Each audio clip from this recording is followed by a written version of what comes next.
فأعوذ بالله من الشيطان الرجيم بسم الله الرحمن الرحيم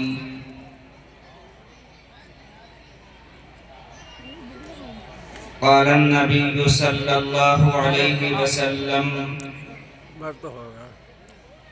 والذي نفسي بيده لا يؤمن أحدكم حتى أكون أحب إليه من والده وولده والناس أجمعين قال النبي صلى الله عليه وسلم خيركم من تعلم القرآن وعلمه او كما قال علیہ الصلاۃ والسلام۔ اسی کی محفل سنوارتا ہوں، چراغ میرا ہے رات اس کی، اور اسی کے مطلب کی کہہ رہا ہوں، زبان میری ہے بات اس کی۔ دو جہاں کی کامیابی گر تمہیں درکار ہے، دو جہاں کی کامیابی گر تمہیں درکار ہے، ان کا دامن تھام لو جن کا محمد نام ہے۔ قول محمد قول خدا، فرمان نہ بدلا جائے گا، بدلے گا زمانہ لاکھ مگر قرآن نہ بدلا جائے گا۔ صدر محترم، علماء عظام، سامعین کرام، پیارے بچوں اور پس پردہ بیٹھی ہوئی میری ماں اور بہنوں، آج الحمدللہ جامعہ عائشہ الصدیقہ للبنات اور جامعۃ الہدیٰ کی جانب سے یہ عظیم الشان پروگرام منعقد کیا گیا، اور اس مبارک اجلاس میں ان عظیم علماء ربانیین کے درمیان مجھ جیسے تہی دامن طالب علم کو بھی شرکت کی سعادتوں سے نوازا۔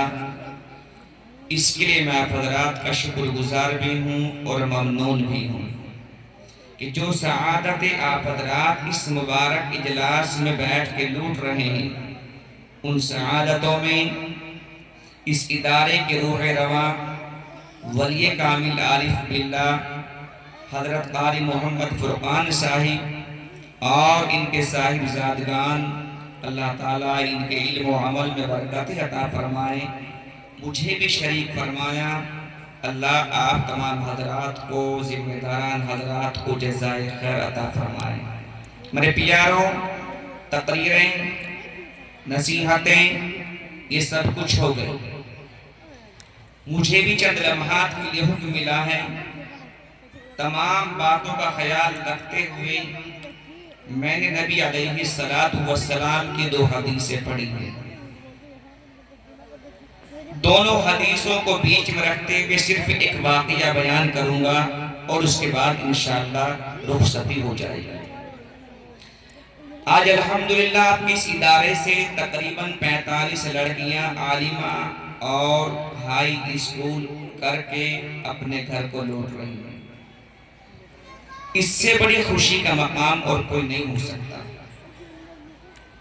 اس لیے کہ آج کے دور میں ہم لوگ نبی کی محبت کی ڈینگیں تو مارتے ہیں، مگر نبی علیہ السلام سے محبت کرنے کا طریقہ ہم لوگوں کے پاس نہیں آتا۔ یہ پورا مجمع بیٹھا ہوا ہے، اس میں بھی نہ جانے کتنے نوجوان ایسے ہوں گے جو منہ میں گٹکا کھا رہے ہوں گے اور ناک پہ سبحان اللہ الحمدللہ کہہ رہے ہوں گے۔ میں ان نوجوانوں سے معلوم کرنا چاہتا ہوں، کیا نبی کا نام اتنا ہلکا ہے کہ گندے منہ سے لیا جائے؟ نبی کی شان تو یہ ہے کہ ہر ایک دل میں یہ بات آنی چاہیے کہ پہلے توبہ سے دل پاک کر لیجئے، پہلے توبہ سے دل پاک کر لیجئے، جام توحید لب سے لگا لیجئے، پہلے توبہ سے دل پاک کر لیجئے، پہلے توبہ سے دل پاک کر لیجئے، جام توحید لب سے لگا لیجئے، آب زمزم سے پھر اپنا منہ دھوئیے، آب زمزم سے پھر اپنا منہ دھوئیے، اور نام شہ انبیاء لیجئے۔ خدا کی قسم، نبی کی شان تو وہ ہے کہ زمزم سے منہ دھو کے نبی کا نام لیا جائے، اس وقت بھی آپ کا حق ہم سے ادا نہیں ہو سکتا۔ اور آپ جلسے میں آئے ہیں، نہ جانے کتنے لوگ گلی میں گھوم رہے ہیں، چوراہوں پر کھڑے ہوئے ہیں، میں ان سے بھی درخواست یہ کرتا ہوں کہ وہ آج اللہ اور اس کے رسول کی محبت میں چند لمحات نکالیے، انشاءاللہ یہ مجلس ہمارے لیے ذریعہ نجات بن جائے گی۔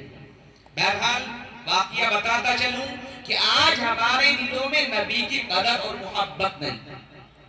محبت کیا چیز ہے؟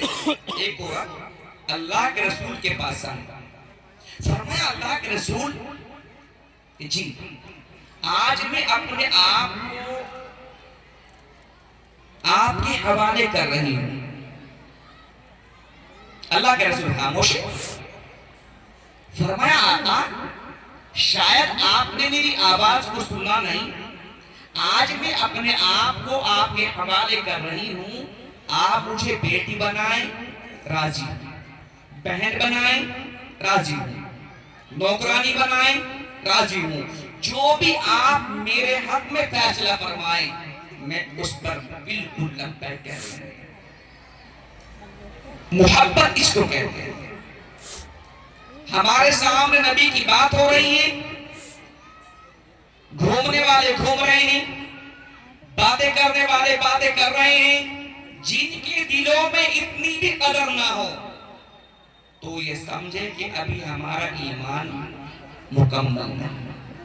اس لیے کہ اللہ کے پیغمبر نے فرمایا والذی نفسی بیدی لا یؤمن احدکم حتی اکون احب الیہ من والدہ وولدہ والناس اجمعین، تم میں کوئی بھی شخص اس وقت تک مومن نہیں ہو سکتا جب تک کہ وہ اپنے ماں باپ، رشتہ دار اور پوری دنیا سے زیادہ مجھ سے محبت کرنے والا نہ بن جائے، اس وقت تک مومن نہیں ہو سکتا۔ فرمایا اللہ کے رسول میں آج آپ کو اپنا پورا اختیار دے رہی ہوں، آپ میرے لیے جو فیصلہ فرمائے میں راضی ہوں۔ اللہ کے رسول پھر خاموش۔ ایک صحابی بڑے غریب ادھر بیٹھے، فرمایا اللہ کے رسول اگر آپ کو اس عورت کی ضرورت نہیں ہے تو میں غریب آدمی ہوں، بہتر سمجھے مناسب سمجھے تو اس کو میرے نکاح میں دے دے، مجھے بیوی مل جائے گی۔ اس لیے کہ غریب آدمیوں کو کوئی لڑکی دینے کے لیے تیار نہیں ہوتا۔ اللہ کے رسول نے فرمایا میرے صحابی جاؤ مہر کا انتظام کرو۔ کیا فرمایا؟ ہم کیا کہتے ہیں جب ہمارے یہاں لڑکا لڑکی کا رشتہ ہو جاتا ہے تو کہتے ہیں بھائی رشتہ مل گیا ہے، جاؤ گاڑی کا انتظام کرو، جاؤ فرنیچر کا انتظام کرو، جاؤ برتنوں کا انتظام کرو، جاؤ زیورات کا انتظام کرو۔ مگر اللہ کے رسول فرما رہے ہیں کہ جاؤ مہر کا انتظام کرو۔ یہ صحابی بڑے خوش ہو گئے اور دوڑے دوڑے محلے میں ایک آدمی کے پاس جا کر کہنے لگے او اللہ کے بندے مجھے کوئی کام دے دیجئے تاکہ میری مہر کے پیسوں کا انتظام ہو جائے۔ مگر وہاں کام نہ ملا، دوسرے کے یہاں گئے وہاں بھی کوئی کام نہ ملا، تیسرے کے یہاں گئے وہاں بھی کوئی کام نہ مل سکا، چوتھے کے یہاں گئے وہاں بھی کوئی مزدوری نہ مل سکی، پانچویں کے یہاں گئے وہاں بھی کوئی مزدوری نہ مل سکی، چھٹے کے یہاں گئے وہاں بھی کوئی کام نہ مل سکا۔ چاروں طرف سے پریشان ہونے کے بعد واپس آئے، فرمایا اللہ کے رسول کام کی تلاش میں نکلا تھا تاکہ مزدوری مل جائے اور میری مہر کے پیسوں کا انتظام ہو جائے، مگر کہیں مجھے کام نہ مل سکا، اس لیے میرے پاس مہر کا انتظام نہ ہو سکا۔ اللہ کے رسول نے فرمایا میرے صحابی اب بھی آپ کا نکاح بغیر مہر کے نہیں ہوگا۔ اور ہم کیا کہتے ہیں اپنے اماموں سے؟ امام صاحب آپ نکاح پڑھاؤ بعد میں دیکھ لیں گے مہر کو، کہتے کہ نہیں کہتے؟ فرمایا تمہارا نکاح اب بھی بغیر مہر کے نہیں ہوگا۔ فرمایا اللہ کے رسول اب کیا کروں؟ غریب آدمی ہوں کہ جاؤ کہیں سے قرض لے لو۔ حالانکہ اللہ کے رسول مقروض کی نماز جنازہ نہیں پڑھاتے تھے، مگر بتانا یہ ہے کہ مہر اتنا ضروری ہے کہ اس کو دینا لازم ہے، اور ہم لوگ 70 سال کے ہو گئے آج تک مہر ادا نہیں کر پائے بہت سے۔ فرمایا جاؤ کہیں سے قرض لے لو۔ یہ صحابی دوبارہ گئے اور ایک دوست کے پاس جا کر کہنے لگے او میرے دوست مجھے ذرا سا قرض دے دیجئے تاکہ میری مہر کے پیسوں کا انتظام ہو جائے، مگر وہاں قرض نہ ملا۔ دوسرے کے یہاں گئے وہاں بھی قرض نہ ملا، تیسرے کے یہاں گئے وہاں بھی قرض نہ ملا، چوتھے کے یہاں گئے وہاں بھی قرض نہ ملا، پانچویں کے یہاں گئے وہاں بھی قرض نہ ملا، چھٹے کے یہاں گئے وہاں بھی قرض نہ ملا۔ سارے خاندان والوں کے پاس ہو کے واپس آ گئے۔ فرمایا اللہ کے رسول کسی سے قرض بھی نہ مل سکا، اس لیے میرے پاس مہر کا انتظام نہ ہو سکا۔ فرمایا میرے صحابی اب بھی آپ کا نکاح بغیر مہر کے نہیں ہوگا۔ اور ہم لوگ قاری فرقان صاحب آپ پڑھائیے، مولانا احسان صاحب آپ نکاح پڑھائیے، یہ مہر کا معاملہ تو لڑکا لڑکی کا ہے، آپس میں کر لیں گے۔ پاگل ہے، یہ مہر کا معاملہ لڑکا لڑکی کا نہیں ہے، شریعت کا ہے۔ پٹاخے لائیں گے 50 ہزار کے، وہ کوئی مسئلہ معلوم نہیں کرتا۔ بینڈ باجا جائے گا، اس کو کوئی معلوم نہیں کرتا۔ اذان ہو رہی ہے، مسلمانوں کی بارات کے پٹاخے چل رہے ہیں، کوئی مسئلہ معلوم نہیں کرتا۔ مہر کا نمبر آتا ہے، آپ پڑھائیے بعد میں دیکھ لیا جائے گا۔ تو پٹاخوں کو بعد میں کیوں نہیں دیکھتے؟ فرمایا تمہارا نکاح اب بھی بغیر مہر کے نہیں ہوگا۔ ان صحابی نے کہا قسمت میں بیوی نہیں ہے، چل یہاں سے اٹھ کے۔ اب وہ بیچارے چل دیے۔ اللہ کے پیغمبر نے فرمایا سہل بن سعد رضی اللہ تعالیٰ عنہ سے، سہل جی یا رسول اللہ بلاؤ میرے صحابی کو۔ دوڑے دوڑے گئے، فرمایا او اللہ کے بندے، او اللہ کے بندے، اللہ کے پیغمبر بلا رہے۔ فرمایا سہل کیا کیا؟ سوچا تھا آج بیوی مل جائے گی کہ شاید کوئی مسئلہ آ گیا ہو، جلدی چلیے، کہ دوڑے دوڑے پھر آئے۔ فرمایا میرے صحابی آپ کو پیسہ نہ مل سکا کہ نہیں؟ آپ کے پاس کچھ ہے ہی نہیں ہے، زیورات زمین جائیداد، یہ اللہ کے رسول کچھ بھی نہیں ہے، یہ صرف لنگی ہے، کچھ بھی نہیں ہے، یہ صرف لنگی ہے، اس کے علاوہ کچھ نہیں ہے۔ صحابہ کرام کا لباس کیا ہوتا تھا؟ اوپر کرتا نیچے لنگی، اسٹینڈرڈ کلاس، سیکنڈ کلاس، اوپر بھی چادر نیچے بھی چادر، جس کو احرام کی حالت بولتے ہیں۔ مگر ان صحابی کے پاس اوپر کا کرتا بھی نہیں، اوپر کی چادر بھی نہیں، صرف ایک لنگی ہے۔ فرمایا اللہ کے رسول آپ ایسا کریں، آدھی لنگی پھاڑ کے اس عورت کو مہر میں دے دے اور آدھی مجھے دے دے۔ فرمایا کر تو دیتا میرے صحابی، تمہارا سطر کھل جائے گا۔ اس زمانے میں کپڑا نہیں، پیسے نہیں، پھر بھی سطر نہیں کھلتے تھے، اور آج اللہ نے سب کچھ دیا ہوا ہے، پھر بھی ہمارے نوجوانوں کے سطر کھل رہے۔ یقین نہیں آتا تو رمضان شریف آ رہا ہے، عید بھی آئے گی، رمضان کی جمعے آئیں گے، کوئی مولانا احسان کے پاس جائے گا، کوئی حضرت جی کے پاس جائے گا، حضرت جی اس مرتبہ کپڑے ایسے بناؤں گا کہ پورے نگلا رائی میں میرا مقابلہ نہیں کر پائے گا۔ اب یہ یہاں کے لوگ کہاں پہنچے؟ مظفر نگر کے بازار میں نئی نئی کمائی تھی، 10,000 کی پینٹ خریدی، 5,000 کی ٹی شرٹ خریدی، 5,000 کے جھوٹے خریدے، واپس لے کر آئے کہ مولانا احسان صاحب یہ دیکھ۔ حضرت نے فرمایا بھائی اللہ کا دیا ہوا ہے، شکر ادا کرو، مگر نماز مت چھوڑنا کہ نمازی میں تو دکھاؤں گا کپڑے بھی۔ ابھی عید کی نماز کی نیت باندھی، اللہ اکبر، تراویح کی نماز میں ہنسیں گے، جمعے کی نماز میں مذاق اڑائیں گے، عید کی نماز میں جا کر مسکرائیں گے، اللہ اکبر، سبحانک اللہم الحمدللہ، کپڑے خراب نہ ہو جائیں۔ بہرحال امام صاحب نے کہا اللہ اکبر،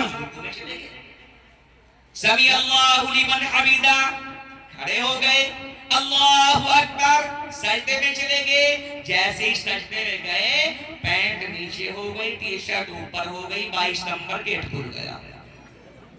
ہوتا ہے کہ نہیں ہوتا؟ یہ جو 22 نمبر گیٹ کھلا، نماز ٹوٹ گئی۔ کیا فائدہ ہو اپنی ایمانداری سے؟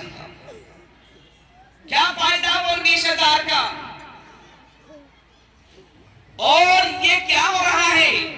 یہ نماز کے اندر کی بات نہیں ہے۔ یقین نہیں آتا تو جمعے کی نماز میں پیچھے سے فوٹو کھینچ لینا، سب کو پتا چل جائے کتنے اندھے ہیں کتنے ننگے ہیں، کوئی نہیں پوچھ رہا اس بات میں۔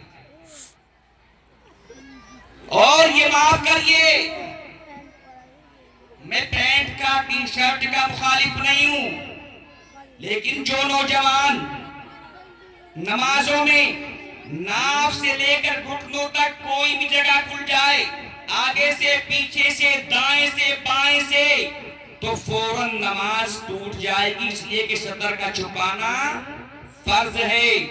اور آج کیا ہو رہا ہے؟ نماز سے باہر بھی شطر کھل رہے، باپ بیٹیوں کے سامنے کچھوں میں گھوم رہے ہیں، بھائی بہنوں کے سامنے کچھے میں گھوم رہے ہیں، بیٹے ماں کے سامنے کچھے میں گھوم رہے ہیں۔ جن گھروں کے مردوں کا عالم یہ ہے، خدا کی قسم ان کی لڑکیاں کپڑوں میں نہیں آئیں گی، ننگی ہو جائیں گی۔ قربان جائیے آج اس مدرسے کے ان کارکنان اور ذمہ داران حضرات پر کہ انہوں نے آج ہماری بیٹیوں کو، انہوں نے آج ہماری بہنوں کو، انہوں نے آج ہماری بچیوں کو علم قرآن سے بھی نوازا ہے، علم حدیث سے بھی نوازا ہے، سنسکرت بھی دیا ہے، اور اسی کے ساتھ ساتھ دنیاوی علوم فنون سے آراستہ کر کے قرآن کے ساتھ آپ کی حوالے کی ہے۔ اگر آج بھی آپ لوگوں نے اپنی نیتوں کو نہ بدلا تو یہ بچیاں یہاں سے عالمہ بن کر جا رہی ہے۔ اگر گھر کا باپ ننگا ہے، یہ کل کو بچیاں ننگی ہو جائیں گی، اس لیے ضرورت ہے کہ اپنے آپ کو بدلیے، اپنے آپ کو بدلیے۔ کیوں؟ قرآن نہیں ہے، مسائل کا معلوم نہیں ہے۔ اور ایک اور بات بتاتا چلوں اگر اجازت ہو، اللہ تعالیٰ ہم تمام کو شکرائے۔ کتنے لوگ کرنا چاہتے ہیں آپ اٹھاؤ، سب کرنا چاہتے ہو؟ اللہ جب بھی موقع دے، بغیر مولویوں کے، بغیر حافظوں کے، بغیر قاریوں کے مت جائیے، ورنہ 4-5 لاکھ بیکار ہو جائیں گے۔ اور اگر یوں کہہ دے کوئی کہ ہمیں سب کچھ پتا ہے، ہمیں مولویوں کی ضرورت نہیں ہے، عالموں کی ضرورت نہیں ہے، سمجھ لو اسے کچھ نہیں پتا ہے۔ اگر یوں کہہ دے کہ پتا ہے، میرے ساتھ ایسا معاملہ ہو چکا ہے، سمجھ پر گئے؟ ہم نے کہا بھائی کل کو مکہ المکرمہ جائیں گے، مدینہ سے رات کو مسائل بیان کیے جائیں گے، اس لیے فلاں بلڈنگ کی چھت پر آ جانا، وہاں بتائیں گے کیسے احرام باندھا جائے گا، کہاں سے باندھا جائے گا، کہاں کھولا جائے گا، کیسے کیسے کیا جائے گا۔ تو ایک آدمی نے کہا جی ہمیں ضرورت نہیں ہے بیٹھنے کی، ہمیں سب پتا۔ اب جس گاڑی میں جس بس میں وہ تھا، اس میں کوئی عالم نہیں تھا، کوئی پہلے سے تجربے کار نہیں تھا۔ ڈرائیور نے احرام بندھوا دیا، احرام باندھنے کے بعد کیا ہوا، یہ سارے کے سارے ساتھی ذوالحلیفہ سے احرام باندھنے کے بعد مکہ پہنچے، بتایا کسی نے کچھ نہیں ہے، اور مکہ میں جا کے کمرے میں جا کے سامان رکھا اور احرام کھول کے کپڑے پہن لیے۔ اب کسی حاجی صاحب نے پوچھا بھائی آپ لوگوں نے عمرہ کر لیا کہ عمرہ کیا ہو؟ جو یہ کہتے تھے ہمیں سب کچھ پتا کہ عمرہ کیا ہوتا ہے، اٹھا نہیں کیا آپ نے کہ نہیں؟ او بھائی بڑی غلطی ہو گئی۔ اب آ رہے 2-3 آدمی مولوی کے پاس حجی مجھے کیا ہے یہ کہنے لگے کہ وہ بس وہ بتانے والا کے بس میں تھا نہیں، اور وہاں سے حرام باندھ لیا تھا، مکے میں آ کے کھول دیا۔ میں نے کہا دم کی بات ہے کہ پرسوں کی؟ میں نے کہا دم لازم آ گیا۔ دم کیا ہو جی؟ میں نے کہا ایک بکری ذبح کرنی ہوگی، ایک بکری ذبح کرنی ہوگی۔ اچھا یہ کتنے کی آئے گی تھی؟ میں نے کہا 350 ریال کی ہے۔ میں نے کہا اینی ٹائم۔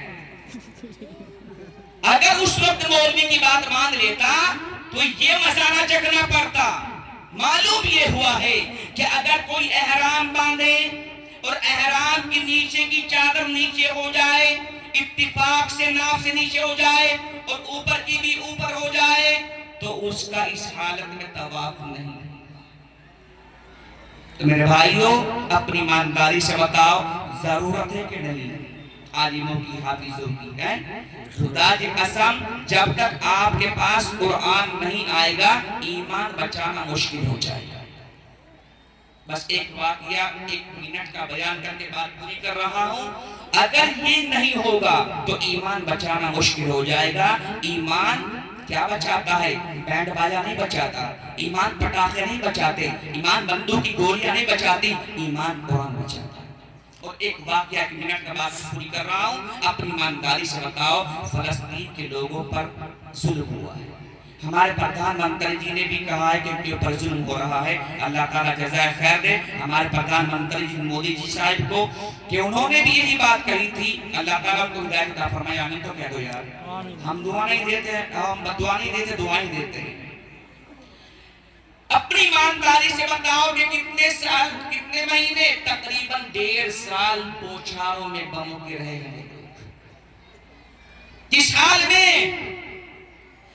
کہ ماں کے ہاتھوں پہ چھوٹے بچوں کے جنازے جا رہے ہیں، لیکن بچے چلے گئے، ایمان نہ گیا۔ بھائی بہنوں کے سامنے جا رہے ہیں، بہنوں کا ایمان نہ گیا۔ ماں کے سامنے جوان لال جا رہے ہیں، ایمان نہ گیا۔ اور بہنوں کے سامنے بھائیوں کے جنازے چلے گئے، لیکن کہا مولا ایمان کی سلامتی عطا فرما۔ جب دیکھا ساری دنیا کے انسانوں نے، ہندوستان ہو یا پاکستان، امریکہ ہو یا لندن یا فرانس، انگلینڈ ہو یا کویت، لیبیا ہو یا ملیشیا، انڈونیشیا ہو یا بنگلہ دیش، ساری دنیا کے انسان حیران ہیں، یہ سب کچھ برداشت کر رہے ہیں، مگر ایمان مضبوط کیسے ہو رہا ہے؟ جب انہوں نے بات دیکھی تو ریسرچ کیا۔ ریسرچ کیا ہے؟ جب انہوں نے ایمان کے بارے میں ریسرچ کیا تو وہاں پر رہتے ہیں تقریباً 23 لاکھ انسان۔ کتنے؟ ارے بولو 23 لاکھ انسان۔ 23 لاکھ، ان میں تقریباً 22 لاکھ حافظ قرآن ہیں۔ وہ قرآن کے حافظ ہیں۔ جب ان کی اولاد جاتی ہے تو قرآن ان کے ایمان کی مضبوطی کر رہا ہے۔